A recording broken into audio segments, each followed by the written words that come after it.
औज़ुबिल्लाहिमिनश्शैतानिर्रजीम बिस्मिल्लाहिर्रहमानिर्रहीम। सूरा इसरा जो है, जिसको सूरा बनी इसराइल भी बोलते हैं, बहुत खूबसूरत सूरा है दोस्तों। कुरान हकीम की 17 नंबर सूरा है और इसके 12 रुकू हैं और इसकी 111 आयात हैं। और हम इंशाल्लाह अब इस पूरी सूरा में की जो ख़ास आयात हैं उनके चंद एक मानी भी देखेंगे। और दोस्तों ये सूरा मक्की सूरा है और रसालत मुआब का जो 5वीं और 6ठी साल का जो अरसा था मक्का में, उसमें ये सूरा नाज़िल हुई थी। इसको बनी इसराइल भी कहते हैं चूँकि इसमें बनी इसराइल की तारीख़ और उनके वाक़यात का ज़िक्र है। और सूरा इसरा इसलिए कहते हैं कि इसमें वाक़या मराज का ज़िक्र है। ये वो सूरा है, वाहिद सूरा है जिससे कि नमाज का हुक्म, रसालत मुआब को जो नमाज का हुक्म मिला था वो इसी महाराज के सफ़र में मिला था। तो लिहाजा जो महाराज का वाक़या है उसका भी ये सूरा में ज़िक्र है। लिहाजा ये सूरा का रदीफ़ काफ़िया बड़ा खूबसूरत है, जैसे पोट्री होती है। और वैसे सूरा मक्का की जितनी भी आयात हैं उनका रिदम बिल्कुल पोट्री के स्टाइल पे है, वो कि प्योर पोट्री नहीं है लेकिन पोट्री के स्टाइल पे है। बहुत खूबसूरत दोस्तों रिदम है कि कुरान हकीम इसमें कहता है कि वाइज़ा कदाइना इला बनी इसराइला फ़िल किताबे, कि हमने बनी इसराइल को इस किताब में पहले ही बता दिया था कि ला तुफ़सदुन्ना फ़िल अर्द मरातैन, आप 2 दफ़ा फसाद फैलाएंगे ज़मीन पे, एंड वला तालुन्ना अलूवन कबीरा, और आप सरकशी की हदों को क्रॉस कर जाएंगे। तो दोस्तों तारीख़ बताती है कि इसराइल की जो कौम है उस पर 2 दफ़ा तारीख़ ने बहुत बड़े मतलब एक तरह के अटैक्स किए हैं और वो हलाक हो गए। हलाक ज़ाहिर है वो अपने अमाल की वजह से, बुरे अमाल की वजह से, और उसकी वजह से हुए थे। तो लिहाजा चूँकि इसमें बनी इसराइल का जिक्र है तो लिहाजा इस आयत की बदौलत ये 4 नंबर आयत है सूरा बनी इसराइल की, इसको बनी इसराइल बोलते हैं। असरा कहते हैं या इसरा कहते हैं किसी चीज़ को दूर ले जाना। और चूँकि इसमें रसालत मुआब का जिक्र है और ये कुरान हकीम की आयात है, सुबहानल्लज़ी असरा ले अब्दिही लैलन मिनल मस्जिद इला मस्जिदिल अक्सा, कि अल्लाह ताला की ज़ात ने अपने बंदे को मस्जिद हरम से एक दूर, अक्सा कहते हैं दूर किसी मकाम को, यानी मस्जिद हरम से एक मस्जिद अक्सा की तरफ लेके गया। वरकना हौलहू, और उसके इर्द गिर्द की जितने इलाके थे उन पर अपनी बरकतें फरमाई। ले नूरियात आयातना, ताकि हम अपनी आयात अल्लाह ताला के अपने साइन लोगों को दिखा सकें और प्रॉफिट को दिखा सकें। इन्नहु हुवा समीउल बसीर, और यकीनन जो अल्लाह ताला की ज़ात है वो समी है और बसीर है। तो दोस्तों इसी तरह इसके जो मैसेज है इस आयत में वो 3 बड़े मैसेज हैं। एक तो दोस्तों इसमें इंज़ार है, जो बनी इसराइल है उनकी तारीख़ बताई गई है और उनको ख़बरदार किया गया है कि वो चूँकि हिस्ट्री में भी वो अपने अमाल से बाज नहीं आए थे तो लिहाजा उनको इस तरह की तनबीह की गई है। दूसरा दोस्तों इसमें इंज़ार के अलावा तालीम का है, इसमें तालीम दी गई है कि आप अखलाक जो फाजला हैं उनका एहतराम करें। और तीसरा इसमें दोस्तों तमद्दन का जिक्र है और कल्चर का जिक्र है। तो बड़ा इससे आयत के जो मैसेज हैं वो पुरानी आयात से ज़रा मुख्तलिफ हैं, चूँकि पहली वाली जो सूरा थी जिसको हम सूरा नहल बोलते हैं उसमें अगर कनाए और अशारे थे तो यहाँ पे मुकम्मल तफसील बयान कर दी गई। तो दोस्तों इसके जो 12 रुकू हैं उसका मैं एक आपको सरसरी जायज़ा एक थोड़ा सा बता देता हूँ। इसका जो पहला रुकू है उसमें ये बताया गया है कि किस तरह बनी इसराइल जो है वो अपने बुरे अमाल करते थे। तो हमने उसको किस तरह तनबीह की और उनको अपने बुरे अमाल की बुनियाद पे किस तरह अपनी ज़िंदगी में ही वो अमाल देखने पड़े और बुरी सज़ा मिली।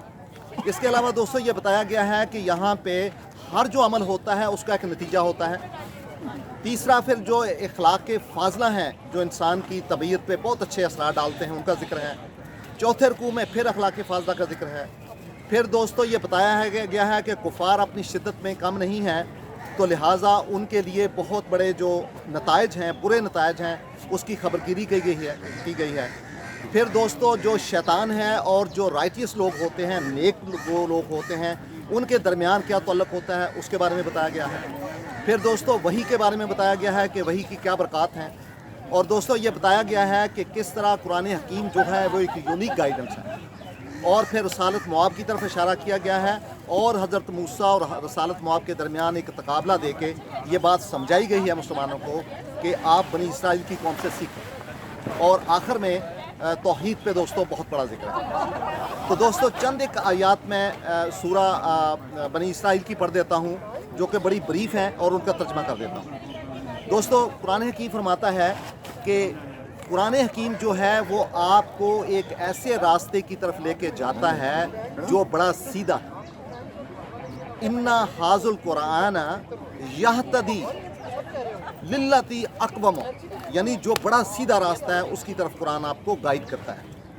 تو لہٰذا وہ یبشر المومنین، اور یہ مومنین کو بشارت دیتا ہے، الذین یعملون الصالحات، جو کہ نیک عمل کرتے ہیں، اور یقیناً ان لوگوں کے لیے، ایسے لوگوں کے لیے ہمارے لیے اجرن کبیرہ، یعنی ایک ایسا اجر ہے جو کہ بہت بڑا عظیم اجر پایا جاتا ہے۔ تو دوستو اس میں ایک آیت جو ہے، یعنی قرآن حکیم جو ہے وہ ہمیں کیا کرتا ہے، ہمیں گائیڈنس دیتا ہے۔ وہ ہماری جو گائیڈنس ہے، جو ہماری رہنمائی کرتا ہے، لیکن کس طرف رہنمائی کرتا ہے؟ سیدھے راستے کی طرف۔ قرآن حکیم نے اس کو اقوامہ کہا کہ ہیا اقوامو، ایسا راستہ جو سیدھا ہوتا ہے۔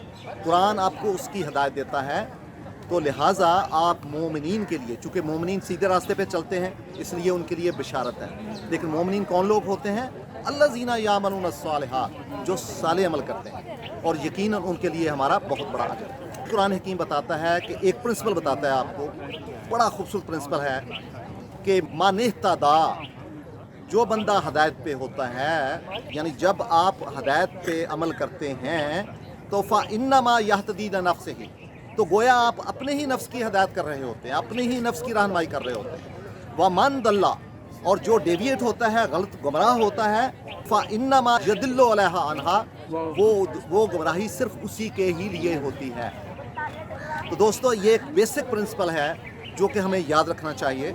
ساتھ ہی قرآن بتاتا ہے کہ وَلَا تَزِرُ وَازِرَةٌ وِزْرَ أُخْرَىٰ، کہ کوئی بوجھ نہیں اٹھائے گا کسی دوسرے کا، ہر بندے نے اپنا بوجھ اٹھانا ہے۔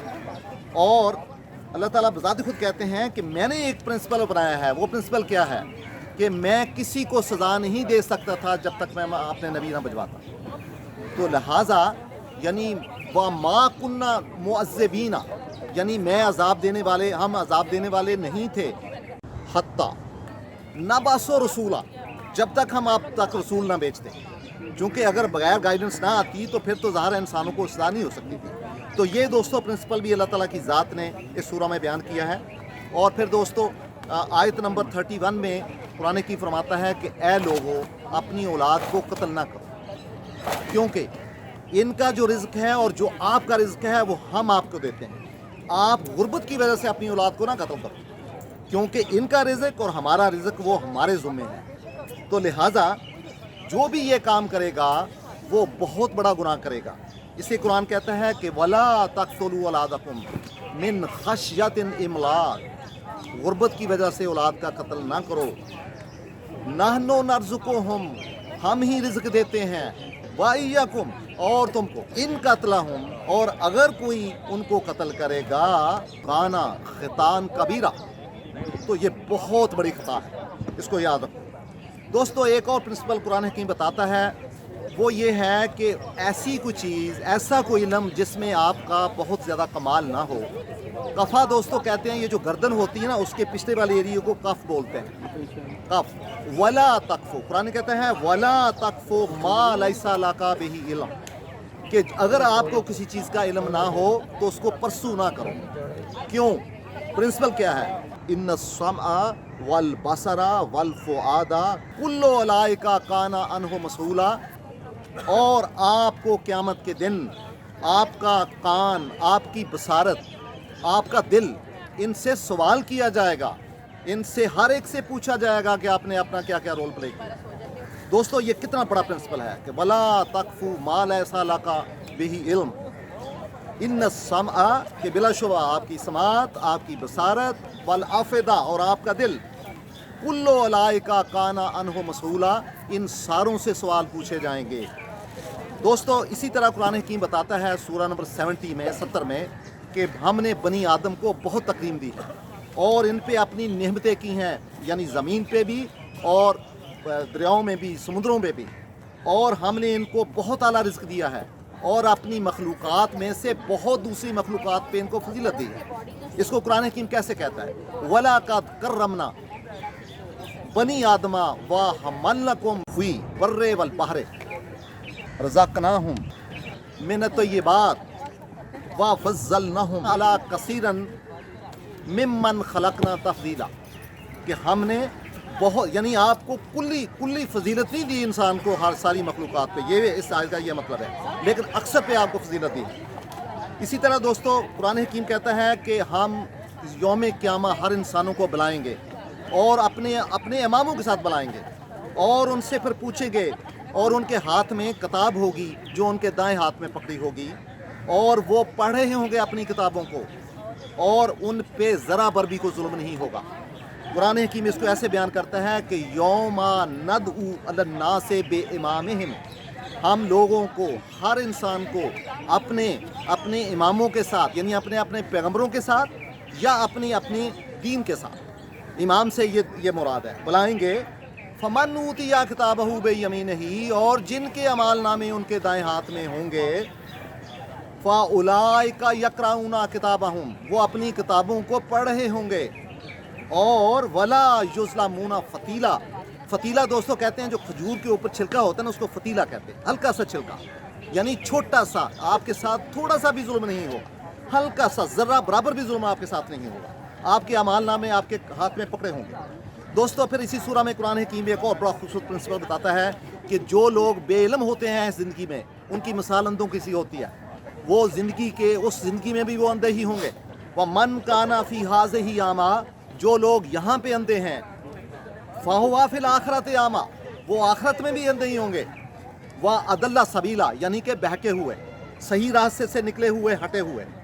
दोस्तों फिर कुरान हकीम बताता है, बड़ी खूबसूरत आयत है, ए लोगो आकिमिस सलाता, अपनी नमाज कायम करो, ले दलूक शम्स से इला गसक़िल लैल, सूरज के नीचे जाने से लेके अंधेरा छा जाने तक अल्लाह ताला की इबादत में आओ। व कुरान अल फजर, और कुरान का पढ़ना सुबह के टाइम जो है बहुत आला है। इन्ना कुरान अल फजरा काना मशहूदा, कि सुबह जब आप कुरान पढ़ते हैं तो आपके जो असाब होते हैं वो हर चीज़ को बहुत अच्छे तरीके से ग्रैस्प कर रहे होते हैं, आपका दिमाग खुला होता है, फ्रेश होता है, आपके हवासे खमसा बहुत फ्रेश होते हैं, आप चीज़ों को अच्छे तरीके से याद भी करते हैं और परसीव भी करते हैं और रिसीव भी करते हैं और समझते भी हैं। दोस्तों इसी तरह 81 नंबर सूरा में, सूरा इसरा की, कुरान की फरमाता है, वह कुल जाल हक़ो, कि जब हक़ आ जाता है, वह ज़ाहक़ल बातिल, तो बातिल जो है वो दौड़ जाता है, क्योंकि इन्नल बातिला काना ज़हूका, ये तय है कि जो बातिल है उसने दौड़ना ही होता है, जब रोशनी आती है अंधेरा दौड़ जाता है, और ये अल्लाह ताला का असूल है। दोस्तों रसालत माब को लोग अक्सर सवाल करते थे कि रूह क्या चीज़ है, तो कुरान हकीम ने इसमें फिर रसालत माब को बताया कि लोगों को बताएं कि व यसअलूना का अन रूह, कि क्या आपसे ये रूह के बारे में पूछते हैं, तो इनको बताओ, व यसअलूना का अन रूह कुल रूह हो मिन अम्र रब्बी, कि रूह जो है वो अल्लाह ताला का अमर है, लेकिन वमा आतैतुहुम मिनल इल्मि इल्ला कलीला, हमने आपको इसमें बहुत ज़्यादा इल्म नहीं दिया। तो दोस्तों सूरा इसरा की जो आखिरी आयत है वो तौहीद पे ख़त्म होती है, और उसमें अल्लाह ताला बताते हैं, प्रॉफिट को कहते हैं कि लोगों को बताएं, वक़ुल अल्हम्दुलिल्लाहिल्लज़ी लम यत्तखिज़ वलदा, इनको बताएं कि अल्लाह ताला ने कोई अपना बेटा नहीं बनाया हुआ, अल्लाह ताला का कोई बेटा नहीं है। व लम यकुन लाहू शरीकुन फिल मुल्क, और ना ही अल्लाह ताला ने अपनी सल्तनत में किसी को शरीक ठहराया है।